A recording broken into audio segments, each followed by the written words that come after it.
Good morning students.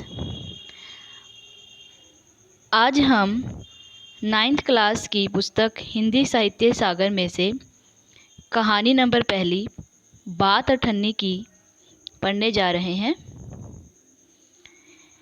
बात अठन्नी की कहानी सुदर्शन जी द्वारा लिखी गई।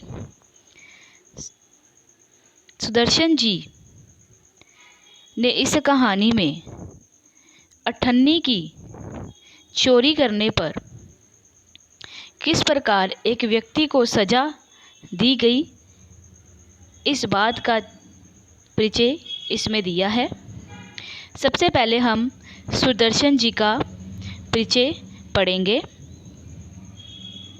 सुदर्शन जी का वास्तविक नाम बद्रीनाथ था। इनका जन्म सियालकोट वर्तमान पाकिस्तान में सन 1895 में हुआ था। इन्होंने उर्दू में प्रकाशित होने वाले दैनिक पत्र आर्य गज़ट के संपादक के रूप में कार्य किया। मुंबई में 16 दिसंबर 1967 को इनका निधन हो गया। इनका दृष्टिकोण सुधारवादी था। इनकी पहली कहानी हार की जीत थी, जो सन 1920 में सरस्वती में प्रकाशित हुई थी। पुष्पलता, सुप्रभात, सुदर्शन सुधा, पनघट इनके प्रसिद्ध कहानी संग्रह तथा परिवर्तन, भागवंती, राजकुमार सागर प्रसिद्ध उपन्यास हैं। सुदर्शन की भाषा सहज, स्वाभाविक, प्रभावी तथा मुहावरेदार है। सुदर्शन को गद्य और पद्य दोनों में महारत हासिल थी। आपने अनेक फिल्मों की पटकथा और गीत भी लिखे। अब हम कहानी बात अठन्नी के बारे में पढ़ेंगे। थोड़ा सा परिचय मैं आपको बताऊंगी कि बात अठन्नी में मुख्य पात्र कौन सा है। बात अठन्नी की कहानी में मुख्य पात्र रसीला इंजीनियर जगत बाबू के यहाँ 10 रुपये की मासिक तनख्वाह पर नौकरी करता था। मासिक का अर्थ होता है बच्चे महीने की तनख्वाह 10 रुपये थी। गांव में उसके बूढ़े पिता, पत्नी और बच्चे रहते थे। इसके बाद आपकी कहानी का आरंभ करते हैं। बात अठन्नी की। रसीला इंजीनियर बाबू जगत सिंह के यहाँ नौकर था। 10 रुपये वेतन था। गांव में उसके बूढ़े पिता, पत्नी, एक लड़की और 2 लड़के थे। इन सब का भार उसी के कंधों पर था। वे सारी तनख्वाह घर भेज देता, पर घर वालों का गुजारा ना चल पाता। उसने इंजीनियर साहब से वेतन बढ़ाने की प्रार्थना की, पर वह हर बार यही कहते, अगर तुम्हें कोई ज़्यादा दे तो अवश्य चले जाओ, मैं तनख्वाह नहीं बढ़ाऊंगा। वह सोचता, यहाँ इतने सालों से हूँ, अमीर लोग नौकरों पर विश्वास नहीं करते, पर मुझ पर यहाँ कभी किसी ने संदेह नहीं किया। संदेह का अर्थ होता है बच्चे शक नहीं किया। यहाँ से जाऊँ तो शायद कोई 11-12 दे दे, पर ऐसा आदर ना मिलेगा। आदर का अर्थ होता है ऐसा सम्मान कहीं नहीं मिलेगा। जिला मजिस्ट्रेट, मजिस्ट्रेट का अर्थ होता है जज, जिले का जज शेख सलीमुद्दीन इंजीनियर बाबू के पड़ोस में रहते थे। उनके चौकीदार मियाँ रमज़ान और रसीला में बहुत मैत्री थी।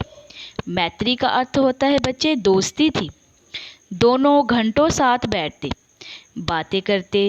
शेख साहब फलों के शौकीन थे। रमज़ान रसीला को फल देता।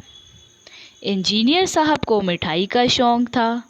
रसीला रमज़ान को मिठाई देता। एक दिन रमज़ान ने रसीला को उदास देखकर कारण पूछा। पहले तो रसीला छिपाता रहा, फिर रमज़ान ने कहा, कोई बात नहीं, तो खाओ सौगंध। सौगंध का अर्थ होता है कसम। रसीला ने रमज़ान का हठ देखा। हठ मतलब ज़िद देखी कि वह उससे बार बार पूछ रहा था कि तुम उदास क्यों हो। तो रसीला की आंखें भर आई। रसीला रोने लग गया। बोला, घर से खत आया है, बच्चे बीमार हैं और रुपया नहीं है, तो मालिक से पेशगी मांग लो। पेशगी का अर्थ होता है बच्चे पहले दिया जाने वाला धन। कहते हैं 1 पैसा भी ना दूंगा। रसीला रमज़ान ने ठंडी सांस भरी। उसने रसीला को ठहरने का संकेत किया और कोठरी में चला गया। थोड़ी देर बाद उसने कुछ रुपए रसीला की हथेली पर रख दिए। रसीला के मुंह से एक भी शब्द ना निकला। सोचने लगा, बाबू साहब की मैंने इतनी सेवा की, पर दुख में उन्होंने साथ ना दिया। और रमज़ान को देखो, गरीब है, परंतु आदमी नहीं देवता है। ईश्वर उसका भला करे। आप चित्र में देख रहे हैं किस तरह से रसीला ने रमज़ान का धन्यवाद किया। इस तरह से रसीला के बच्चे स्वस्थ हो गए। उसने रमज़ान का ऋण चुका दिया। ऋण का अर्थ होता है बच्चे कर्जा। केवल 8 आने बाकी रह गए। रमज़ान ने कभी भी पैसे ना मांगे, फिर भी रसीला उसके आगे आंख ना उठा पाता। एक दिन की बात है, बाबू जगत सिंह किसी के कमरे में बात कर रहे थे। रसीला ने सुना, इंजीनियर बाबू कह रहे हैं, बस 500? इतनी सी रकम देकर आप मेरा अपमान कर रहे हैं। हजूर मान जाइए, आप समझे आपने मेरा काम मुफ्त किया है। रसीला समझ गया कि भीतर रिश्वत ली जा रही है। भीतर का अर्थ होता है अंदर, रिश्वत का अर्थ होता है पैसे देकर अपना काम करवा लेना। सोचने लगा, रुपया कमाने का ये कितना आसान तरीका है। मैं सारा दिन मजदूरी करता हूँ, तब महीने भर बाद 10 रुपये हाथ आते हैं। वे बाहर आया और रमज़ान को सारी बात सुना दी। रमज़ान बोला, बस इतनी सी बात? हमारे शेख साहब तो उनके भी गुरु हैं। आज भी एक शिकार फंसा है, 1000 से कम तय ना होगा। भैया, गुनाह का फल मिले या ना, ये तो भगवान जाने, पर ऐसी ही कमाई से कोठियों में रहते हैं। और एक हम हैं कि परिश्रम करने पर भी हाथ में कुछ नहीं रहता। रसीला सोचता रहा, मेरे हाथ से सैकड़ों रुपए निकल गए, पर धर्म ना बिगड़ा। एक एक आना भी उड़ाता तो काफ़ी रकम जुड़ जाती। इतने में इंजीनियर साहब ने उसे आवाज़ लगाई। रसीला दौड़कर 5 रुपए की मिठाई ले आ। रसीला मिठाई लेने के लिए चला गया। रसीला ने 4.5 रुपए की मिठाई खरीदी और रमज़ान को अठन्नी लौटाकर समझा कि उसका कर्ज उतर गया। बाबू जगत सिंह ने मिठाई देखी तो चौंक उठे। ये मिठाई 5 रुपए की है। हजूर 5 की ही है। रसीला का रंग उड़ गया। रंग उड़ गया का अर्थ होता है घबरा गया, क्योंकि उसने मिठाई 5 की नहीं खरीदी थी। उसने मिठाई 4.5 रुपए की खरीदी और 98 उसने रमज़ान को जो उसका कर्जा था उसको लौटा दी थी। बाबू जगत सिंह समझ गए। उसने रसीला से फिर पूछा। रसीला ने फिर वही दोहराया। उन्होंने रसीला के मुंह पर एक तमाचा मारा और कहा, चल मेरे साथ जहाँ से लाया है। हजूर, झूठ कहूँ तो, रसीला ने अभी अपनी बात पूरी भी ना की थी कि इंजीनियर बाबू चिल्लाए, अभी सच और झूठ का पता चल जाएगा। अब सारी बात हलवाई के सामने ही कहना। अब कोई रास्ता ना बचा था। वह बोला, माई बाप, गलती हो गई, इस बार माफ़ कर दें।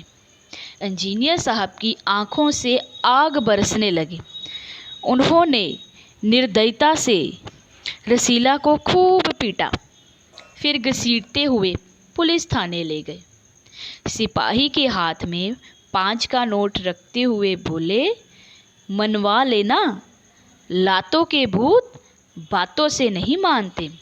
ये बच्चे आपकी लोकोक्ति है, लातों के भूत बातों से नहीं मानते, जिसका अर्थ होता है दुष्ट व्यक्ति, बुरे व्यक्ति पर समझाने बुझाने का कोई असर नहीं पड़ता। दूसरे दिन मुकदमा शेख सलीमुद्दीन की कचहरी में पेश हुआ। शेख सलीमुद्दीन जो इंजीनियर बाबू जगत सिंह के पड़ोस में रहते थे, वो जज थे, जिला मजिस्ट्रेट थे।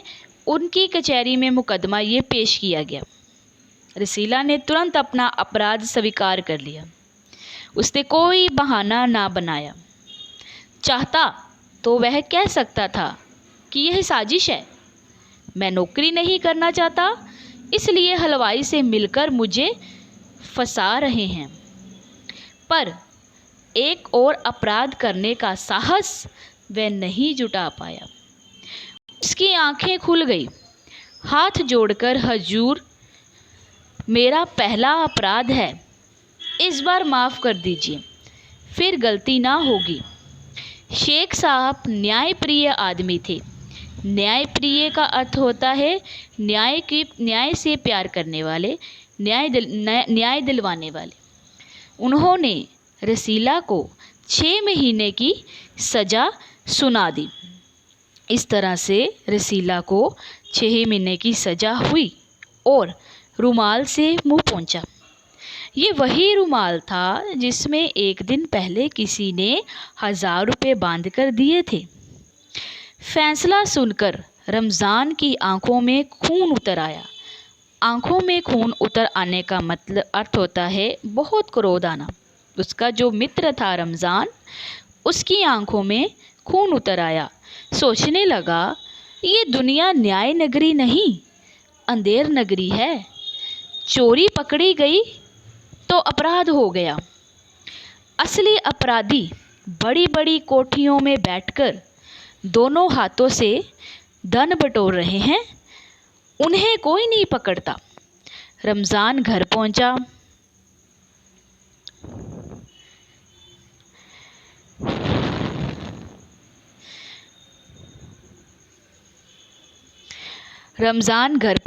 एक दासी ने पूछा, रसीला का क्या हुआ? 6 महीने की कैद।